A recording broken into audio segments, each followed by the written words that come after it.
My grandfather used to say success is like a glacier, what the world sees as small compared to the foundation beneath. I never truly understood his words until I became that glacier myself. I'm Lena Morales, and this is the story of how I went from being the embarrassment of my sister's glamorous world to watching her carefully polished image fracture in one unforgettable night, from a walk-up apartment above my family's Cuban bakery in Miami's Little Havana. I learned what sweat equity meant before I even hit double digits. By age 9, I was prepping pastry boxes and memorizing regulars' names. By 13, I was tracking inventory and catching accounting errors my uncle missed. "Leneo con estos números," my grandfather would call out, waving a sticky notepad. I'd hop over, eager to dive in.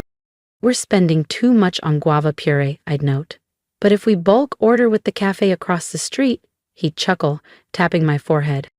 "Business brain on a child's shoulders," he'd say. "You'll make something big, mate." While other kids played soccer, I ran margins and read about scalable operations. My parents worked sunrise to midnight to fund my scholarship at NYU. I owed them more than just good grades. At 23, I built a data-driven microloan platform that gained traction in immigrant communities. By 28, it became a multi-million-dollar venture, Solera Capital. Still, I kept quiet, preferring the shadows. That's when I met Ryan. It was at a tiny used bookstore off Coral Way. I was in yoga pants and an old college tee, skimming finance articles on my tablet, when he clumsily knocked over a stack of books. "Whoa, sorry," he said, reaching to help. "No worries," I replied, laughing. "I'm Lena." "Ryan, let me buy you a cafecito for the mess." That cafecito led to lunch, and eventually everything else. Ryan wasn't chasing IPOs.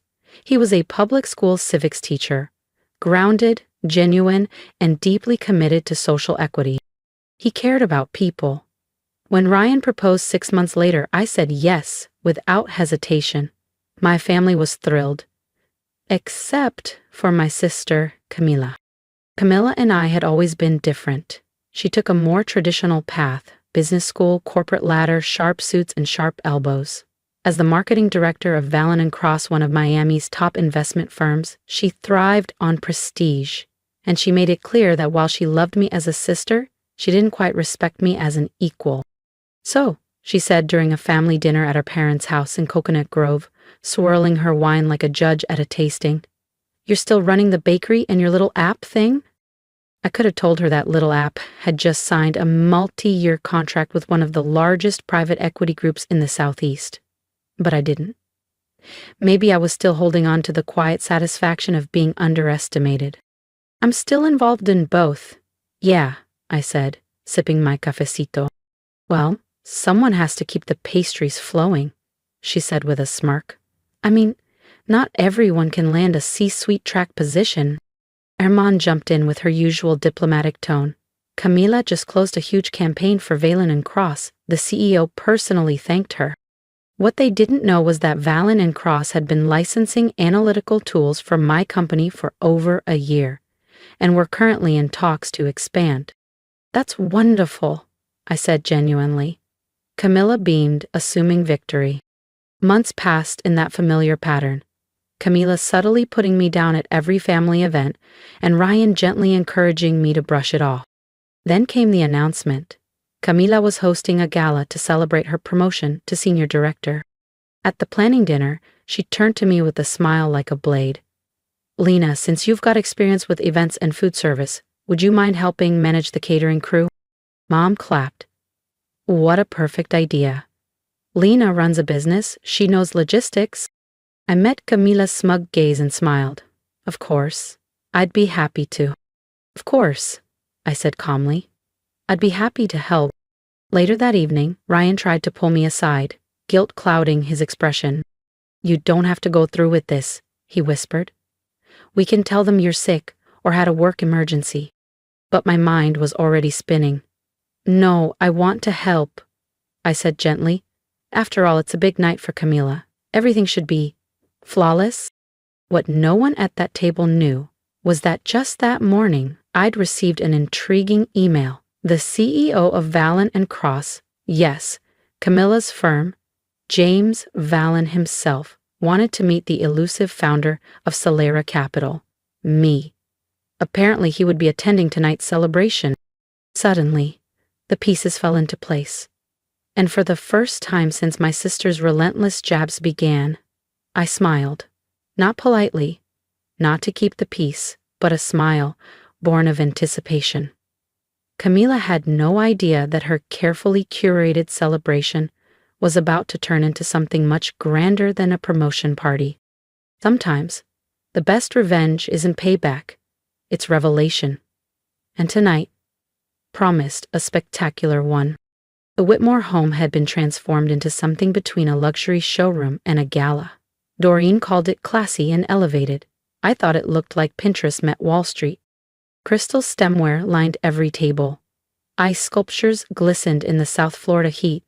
A harpist played near the garden fountain. I couldn't help thinking the event budget might outstrip Camila's bonus. "Lena," she called, striding in with the confidence of a queen. Her silk gown shimmered under the lights. "The catering staff is waiting. Try to keep them in line and please," her eyes flicked to my modest black dress, "stay behind the scenes." I nodded. "Of course, Camila. I'll make sure everything runs smoothly." Ryan squeezed my arm. "We can leave now." I smiled. "No need. Everything is going exactly as planned." In the kitchen, the catering team looked overwhelmed. Camila had apparently demanded last-minute changes again. "Miss Morales?" a young server asked nervously. "Your sister wants the champagne served exactly at 8:15 for her speech, but also wants ongoing tray service, and we're short 2 servers." I gave her a reassuring smile.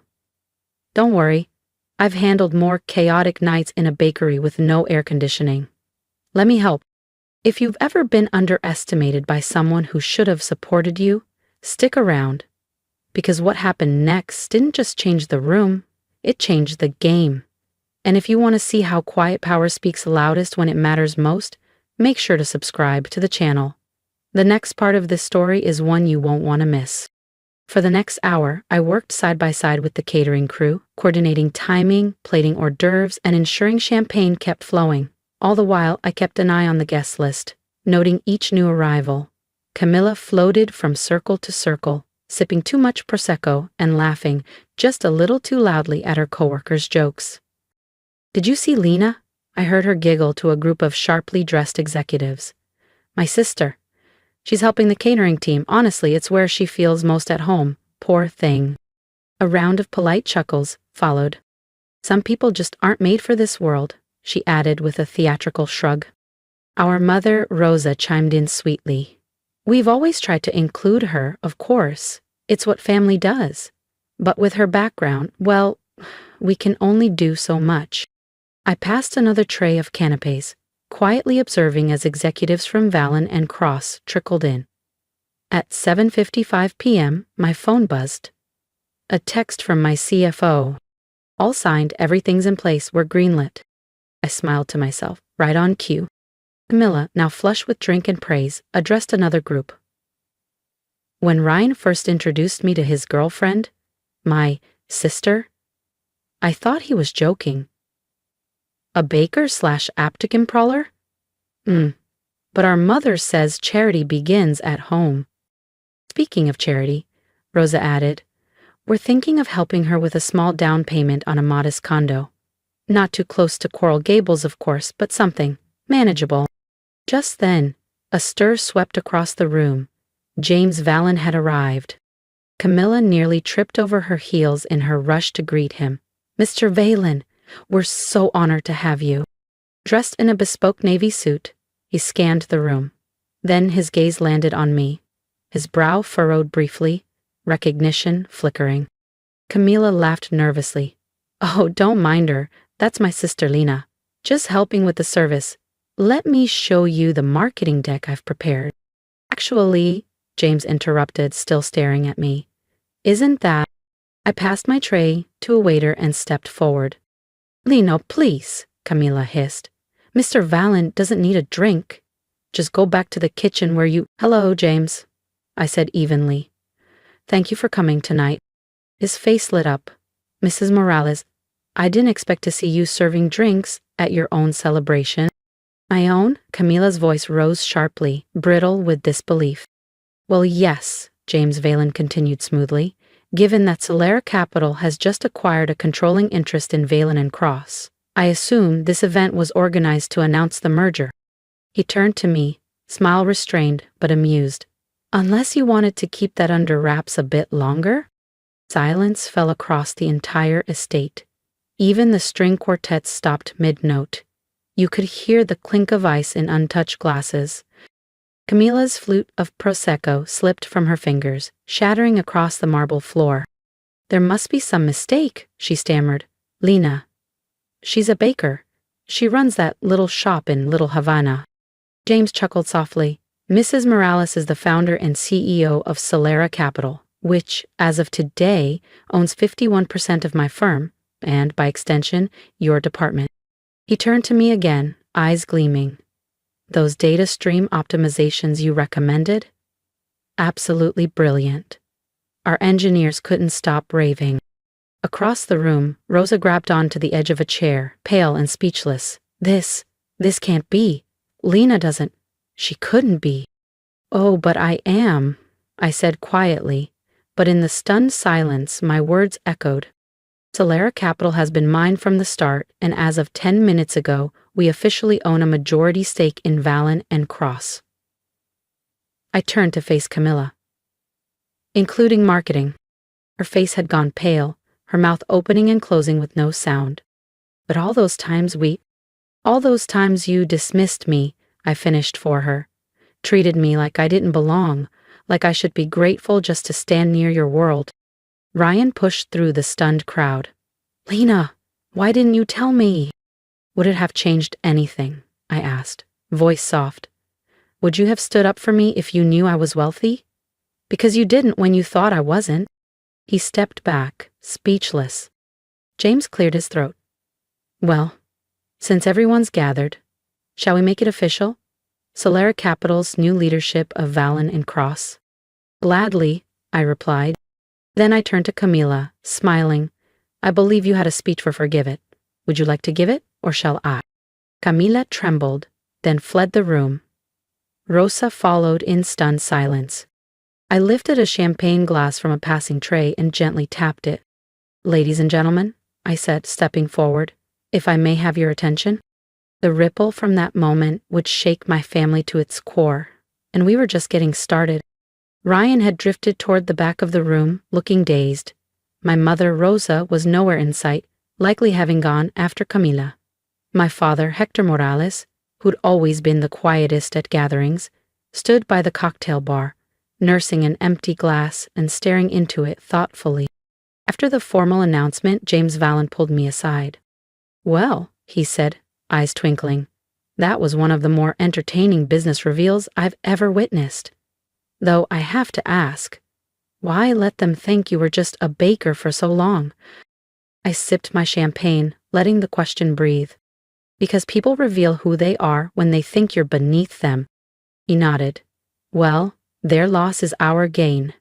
I look forward to working with you properly, this time. As the party wound down, Camila reappeared.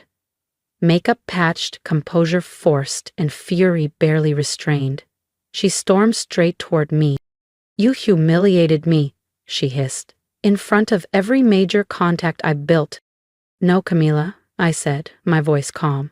You humiliated yourself. I simply didn't stop you. I'll resign, she snapped. I won't work for you. That's your decision. But before you walk away, understand this. Every major firm in Miami already knows what happened tonight. Your comments about people like me while insulting your own CEO? That won't go unnoticed. Her shoulders sagged slightly.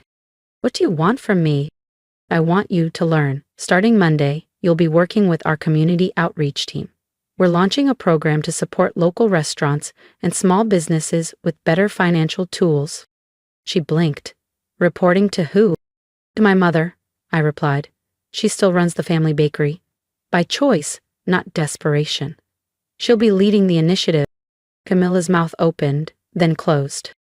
Then Rosa appeared right behind her. Lena, Surely we can talk this through privately, she said, her voice cracking. We're family, after all. I turned to face her fully. Family? For 3 years, you made me sit with the catering staff, cropped me out of photos, and talked about me like I was a charity case. When, exactly, did I become family? We didn't know, she murmured, that I had money. That's the point.